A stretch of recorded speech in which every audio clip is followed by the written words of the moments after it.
என்னுடைய பேர் தீவச்செல்வன். என்னுடைய நூல்கள் ஐந்து வகையான நூல்கள்.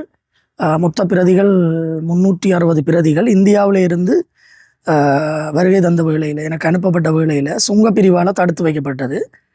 நாட்டின் ஒற்றுமைக்கு பாதிப்பை ஏற்படுத்துகிறதாக சந்தேகிக்கின்ற அடிப்படையில் புத்தகங்கள் தடுத்து வைக்கப்படுவதாக சொல்லப்பட்டது. அந்த அடிப்படையில் கலாச்சார அமைச்சு மற்றும் பாதுகாப்பு அமைச்சினுடைய அனுமதி கிடைக்கும் பட்சத்தில் புத்தகங்கள் விடுவிக்கப்படும் என்று சொல்லப்பட்டது. இதனால் உடனடியாக கலாச்சார அமைச்சருக்கு ஒரு கடிதம் எழுதியிருந்தேன். அதை பிறகு அவர் இந்த விஷயத்தில் தலையிடுவதாக சொல்லி பின்னர் அவர் ஒரு கலந்துரையாடலுக்கு அழைத்திருந்தார். அப்போ நான் அந்த கலந்துரையாடலுக்கு சென்றது இந்த புத்தகங்களினுடைய விடுவிப்பு தொடர்பில் ஒரு தீர்மானம் கிடைக்கும் என்று சென்றிருந்தேன். ஆனால் அந்த புத்தக பிரச்சனைகள், அதே போல் நாட்டில் இருக்கக்கூடிய இந்த மாதிரியான நிகழ்வுகள் காரணமாக ஏற்படக்கூடிய சிக்கல்கள் தொடர்பாக ஒரு ஆராயப்படுகின்ற ஒரு கலந்துரையாடலாக மாத்திரம் அந்த நிகழ்வு இருந்தது. அதை பிறகு அரசாங்கம் என்ன செய்ததுன்னு சொன்னால், சில சிங்கள மூத்த எழுத்தாளர்களை வைத்து இந்த புத்தக தடுப்பை நியாயப்படுத்துகின்ற வேலைகளில் ஈடுபட்டது.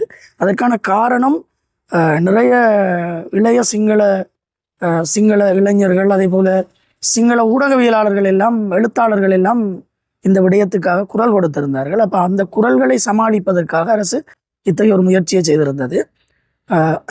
இந்த நிலையில் கடந்த காலத்தில் எழுத்துரிமை, ஊடக உரிமை, ஊடகவியலாளர்கள் கொல்லப்படுகின்ற நேரம், அடக்கப்படுகின்ற நேரம் அவர்களுக்காக குரல் கொடுத்த ஒரு அரசாங்கம்,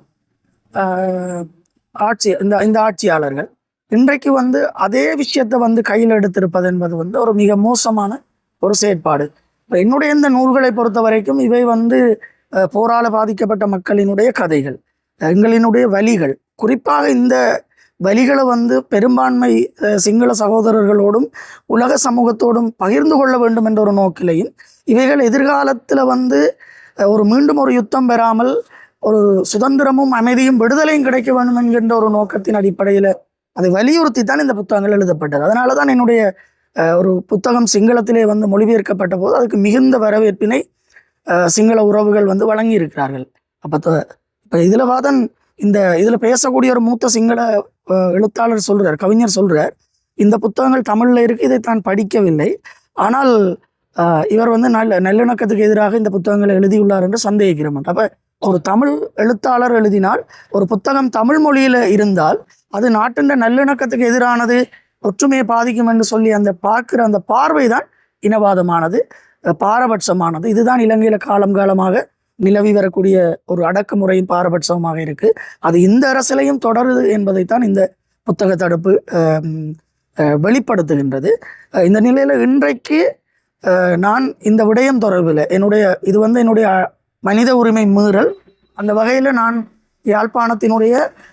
யாழ்ப்பாணத்திலே உள்ள மனித உரிமைகள் ஆணைக்குழுவில் இந்த விடயம் தொடர்பாக ஒரு முறைப்பாட்டினை நான் செலுத்தியிருக்கிறேன்.